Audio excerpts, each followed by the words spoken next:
3 ವರ್ಷ ತನಕ ಅದರ ಮೇಲೆ ನಡೀತು ನಮ್ಮದು. ಮೊದಲು ಒಂದು 2 ವರ್ಷ ತನಕ ಒಂದೇ ಲೈನ್ ಬಿಟ್ಟು ಆ ಪ್ರತಿಯೊಂದು ಗಿಡಕ್ಕೂ ಒಂದೊಂದು ಗುಂಡಿ ಬಿಟ್ಟು ಅದಕ್ಕೆ ಚಾವಿ ಥರ ಮಾಡಿ ಅದು ಅಡ್ಜಸ್ಟ್ ಮಾಡ್ಕೊತ ಮಾಡಿದೆವು. ಮುಂದೆ ಏನಾಯಿತು, ಅದು ಸಫಿಷಿಯೆಂಟ್ ಆಗಲಿಲ್ಲ. ಒಂದು ಗಿಡಕ್ಕೆ 2 ಲಳಿ ಬಿಟ್ಟೆವು. 2 ಲಳಿ ಬಿಟ್ಟು 4 ಮೈಕ್ರೋ ಟ್ಯೂಬನ್ನು ಬಿಟ್ಟೆವು. ಪ್ರತಿಯೊಂದು ಕಾರ್ನರ್ ಕೂಡ ಒಂದೊಂದು ಮೈಕ್ರೋ ಟ್ಯೂಬ್ ಬಿಟ್ಟು ಒಂದು 2 ರಿಂದ 3 ವರ್ಷದವರೆಗೂ ಅದೇ ಸಫಿಷಿಯೆಂಟ್ ಆಯಿತು. 3 ವರ್ಷದ ನಂತರ ಇದು ಆಗಲಿಲ್ಲ, ಏನು ನೀರು ಪೂರೈಕೆ ಆಗಲಿಲ್ಲ. ಆವಾಗ ನಾವು ಎದ್ರ ಮೊರೆ ಹೋದೆವು ಅಂದ್ರೆ ಈ ಸ್ಪ್ರಿಂಕ್ಲರ್ ಸಿಸ್ಟಮ್ ಮೊರೆ ಹೋದೆವು.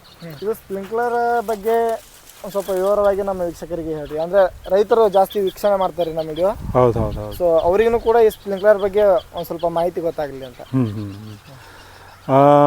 ಇದು ಸ್ಪ್ರಿಂಕ್ಲರ್ ಆ್ಯಕ್ಚುಲಿ ಇದೆಲ್ಲ ನಾನೇ ಸ್ವತಃ ಬೇರೆ ಎಲ್ಲ ಕಡೆ ಅಂತಲೇ ಸಂಶೋಧನೆ ಮಾಡಿ ನಾನೇ ಒಂದು ಕಂಡುಕೊಂಡಂಥ ಇದು ವಿಧಾನ. ಇದು ಬೇರೆ ಎಲ್ಲರೂ ಮಾಡ್ಯಾರೋ ಏನೋ ಗೊತ್ತಿಲ್ಲ. ನಿಮ್ಗೆ ಅಲ್ಲಿ ಟೇಕ್ ಆಫ್ ಬಲ್ಲಿ ತೋರಿಸ್ತೀನಿ, ಅದು ಹೆಂಗದ ಏನ್ಸದ ಅಂತ ಹೇಳಿ. ಎಲ್ಲ ರೈತರು ಈ ಕೃಷಿ ಮಾಡ್ಬೋದು ರೀ? ನೀರಿರೋರು ಎಲ್ಲ ರೈತರು ಕೂಡ ಮಾಡ್ಬೋದು. ಒಂದೇ ಒಂದು ಕಂಡೀಷನ್ ಏನಪ್ಪ ಅಂದ್ರೆ ತಾಳ್ಮೆ ಬೇಕು. ಇದಕ್ಕೆ ಇನ್ವೆಸ್ಟ್ಮೆಂಟ್ ಏನಪ್ಪ ಅಂದ್ರೆ ತಾಳ್ಮೆ. ಯಾರು ತಾಳ್ಮೆಯನ್ನು ಇನ್ವೆಸ್ಟ್ಮೆಂಟ್ ಮಾಡ್ತಾರೆ ಅವರಿಗೆ ಈ ಬೆಳೆ ಖಂಡಿತವಾಗಿ ಮಾಡ್ಬೋದು. ಖಂಡಿತವಾಗಿ ಕೈ ಕೊಡಲ್ಲ. ಬಟ್ ಏನಪ್ಪ ಅಂದ್ರೆ ಸಾಮಾನ್ಯ ರೈತರಿಗೂ ನಮ್ಮಂಥ ಒಂದು ಹವ್ಯಾಸ ರೈತರಿಗೂ ವ್ಯತ್ಯಾಸ ಇಷ್ಟೇ. ನಾವು 3 ವರ್ಷ ತನಕ ಅದರದ್ದು ಬಂದಷ್ಟು ಬತ್ತು ಏನೋ ಎಂದು ಅಡ್ಜಸ್ಟ್ ಮಾಡ್ಕೊಂಡು ಹೋಗ್ತೇವೆ. ರೈತರು ಆ ಬೆಳೆ ಮೇಲೆ ಅವ್ರ ಜೀವನ ಅವಲಂಬ ಆಗಿರೋದ್ರಿಂದ ಸಾಮಾನ್ಯ ರೈತರಿಗೆ ಇದು ಮಾಡೋದು ಸ್ವಲ್ಪ ಕಷ್ಟ. ಯಾಕಂದ್ರೆ ಅವರಿಗೆ ಅಷ್ಟೊಂದು ತಾಳ್ಮೆ ಇರ್ಲಿಕ್ಕೆ ಆಗಲ್ಲ ಅಂತಂದು, ತಾಳ್ಮೆ ಇದ್ದರೂ ಕೂಡ ಪರಿಸ್ಥಿತಿ ಅವರಿಗೆ ತಾಳ್ಮೆಯನ್ನು ಗೆಡಿಸಿಬಿಡ್ತದೆ. ಯಾಕಂದ್ರೆ ನಿಮ್ಮ ಪ್ರಕಾರ ಒಂದು 10 ಎಕರೆ ಇದ್ರೆ ಒಂದು 5 ಎಕರೆ ಆದರೂ ಮಾಡ್ಬೇಕಂತ. ಹಂಗೆ ಮಾಡ್ಬೋದು. ಪ್ರತಿ ಒಂದು 5 ಎಕರೆ ಇದ್ರೆ 5 ಎಕರೆ ಹಚ್ಚಬಾರ್ದು ಅಂತ ನೀವು ಹೇಳ್ತಾ ಇದ್ದೀರಿ.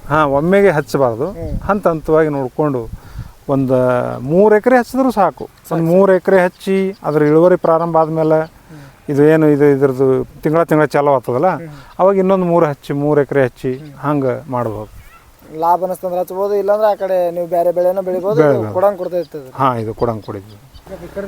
ಇಲ್ಲಿದೆ.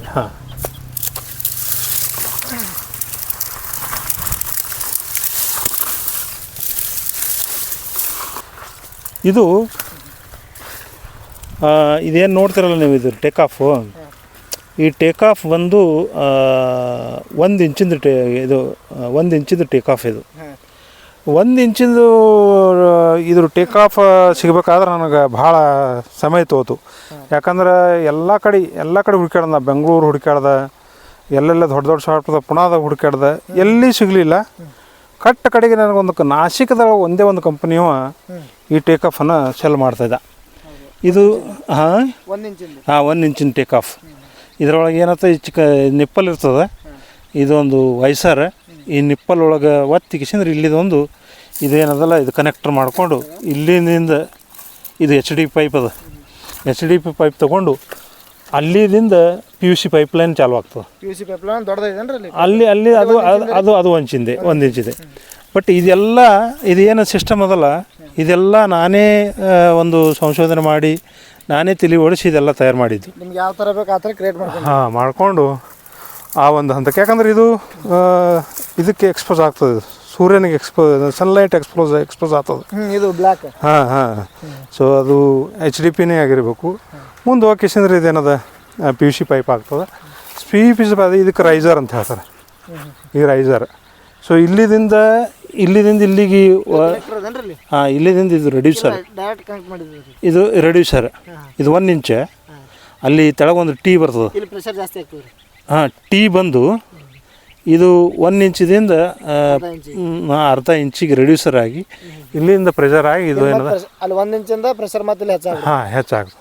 ಹೆಚ್ಚಾಗಿ ಇಲ್ಲಿದಿಂದ ಇದು ಒಂದು ಇದು ನೋಸಲ್ 3 ಗಿಡ ಕವರ್ ಮಾಡ್ತದೆ. ಸೊ ಸುಮಾರು ಇಲ್ಲಿದಿಂದ ಒಂದು 10-15 ಫುಟ್ರಿಂದ 20 ಫುಟ್ ತನಕ ಇದು ಕವರ್ ಮಾಡ್ತದೆ. ಅರ್ಧ ತನಕ ಹೊಡಿತದೆ.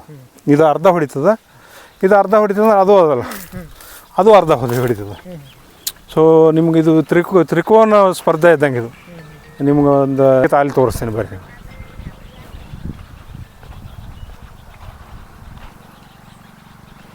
ಈ ಪ್ರತಿಯೊಂದು ಸಾಲಿಗೆ ಸ್ಪ್ರಿಂಕ್ಲರ್ ಅಳವಡಿಸಿರಿ? ಪ್ರತಿಯೊಂದು ಸಾಲಿಗೂ ಪ್ರತಿಯೊಂದು ಗಿಡಕ್ಕೂ ಸ್ಪ್ರಿಂಕ್ಲರ್ ಇದೆ ಸದ್ಯ. ಸೊ ಇಲ್ಲಿ ನೋಡ್ಬೋದು ಇದು ನೀವು. ಸೊ ಇದು ನೋಡ್ಬೋದು ಈ ಗಿಡ ಈ ಸ್ಪ್ರಿಂಕ್ಲರ್ ಈ ಗಿಡಕ್ಕೆ ಹೊಡಿತದೆ, ಈ ಗಿಡಕ್ಕೆ ಹೋಗಿ ಹೊಡಿತದೆ, ಈ ಗಿಡಕ್ಕೆ ಹೊಡಿತದೆ. ತ್ರಿಕೋನ. ಹಾಂ, ತ್ರಿಕೋನದೊಳಗೆ 3. ಹಾಂ, ಸೊ ಇದು ಇಲ್ಲಿವರೆಗೂ ಕವರ್ ಮಾಡ್ತದೆ. ಸೊ ಇಲ್ಲಿವರೆಗೂ ಕವರ್ ಮಾಡ್ತಂದ್ರೆ ಅಚ್ಚಿಕೇನು ಬರ್ತದಲ್ಲ ಇದು ಇಲ್ಲಿವರೆಗೂ ಕವರ್ ಮಾಡ್ತದೆ. ಬೇಕಾದಂಗೆ ಇಲ್ಲಿ ತನಕ ಕವರ್ ಮಾಡ್ತದೆ, ಇಲ್ಲಿ ತನಕ ಕವರ್ ಮಾಡ್ತದೆ, ಇಲ್ಲಿ ತನಕ ಕವರ್ ಮಾಡ್ತಾ ಇಲ್ಲಿಂದ ಇದು ಸ್ಪ್ರಿಂಕ್ಲರ್ ಅದು ಇಲ್ಲಿ ತನಕ ಕವರ್ ಮಾಡ್ತದೆ. ಸೊ ಈ ಸ್ಪ್ರಿಂಕ್ಲರ್ ಇಲ್ಲಿ ತನಕ ಕವರ್ ಮಾಡ್ತದೆ. ಸೊ ಒಟ್ಟು ಕೂಡಿ ಇಡೀ ಹೊಲನೇ ಬಡ್ಡಿವರೆಗೂ, ಅಲ್ಲಿಂದ ಬಡ್ಡಿ ತನಕ ಬೀಳ್ತದೆ ಅದು.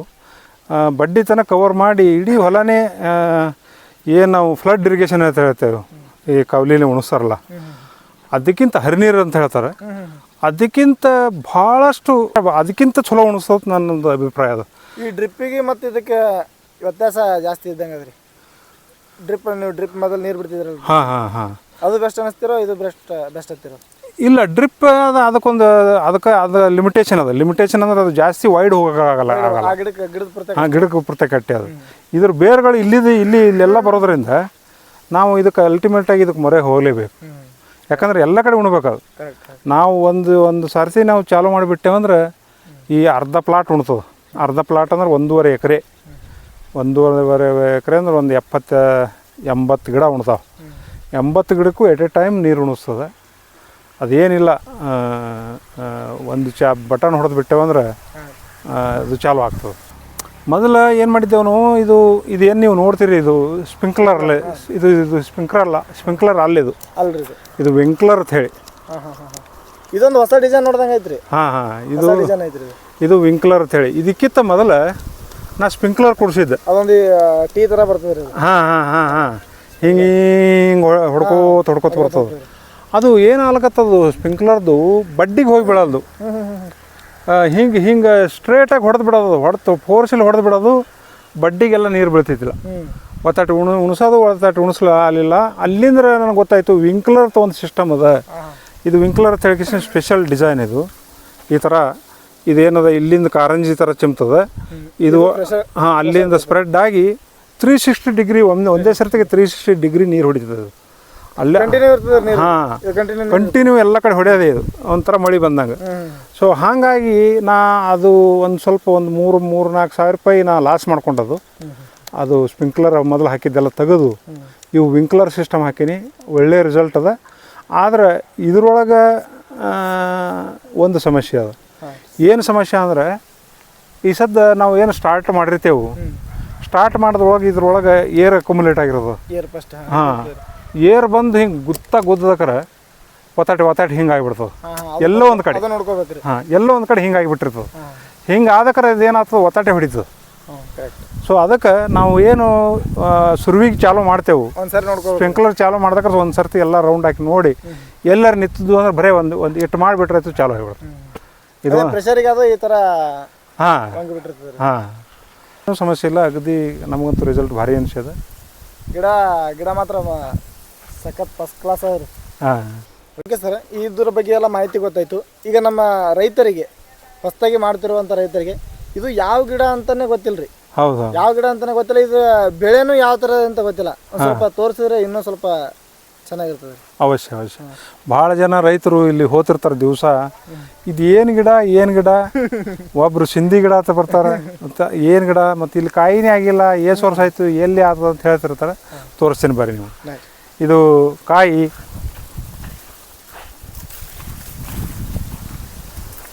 ಈ ಥರ ಕಾಯಿ ಆಗ್ತದೆ. ಇದು ಇದು ನೋಡೋಕೆ ಸೇಮ್ ನೆರಳೆ ಹಣ್ಣು ಥರ ಆಯ್ತು ನೋಡ್ರಿ. ಹಾಂ, ಇದು ಒಂದು ಗೊಂಚಲಿಗೆ ಇದು ಒಂದು ಕಾಯಿ ಆಗ್ತದೆ. ಇಂಥ ಒಂದು ಗೊಂಚಲುಗಳು ಒಂದು ಗಿಡಕ್ಕೆ 6-7 ಗೊಂಚಲುಗಳು. ಮತ್ತು ಇಲ್ಲಿ ನೋಡಿರ್ಬೋದು ನೀವು, ಹಾಂ, ಇದೇನದಲ್ಲ, ಇದು ಹಣ್ಣಾಗಿದ್ದು. ಈಗ ನೆಕ್ಸ್ಟ್ ಕಟಾವು ಬಂದಾಕ್ರೆ ಈ ಕಾಯಿ ಕಡಿಬೇಕು. ಈ ಕಾಯಿ ಕಡಿಬಾರ್ದು. ಈ ಕಾಯಿ ಕಡಿದು ನಾವೇನದ ಸಂಗ್ರಹಣೆ ಮಾಡಿ ನಾವೇನದ ಕಂಪನಿಯವ್ರಿಗೆ ಕಳಿಸ್ತೇವೆ. ಇದರಲ್ಲಿ 2 ಜಾತಿ ಹೂ ಬಿಡ್ತದೆ. ಇದು ಬರ್ರಿ,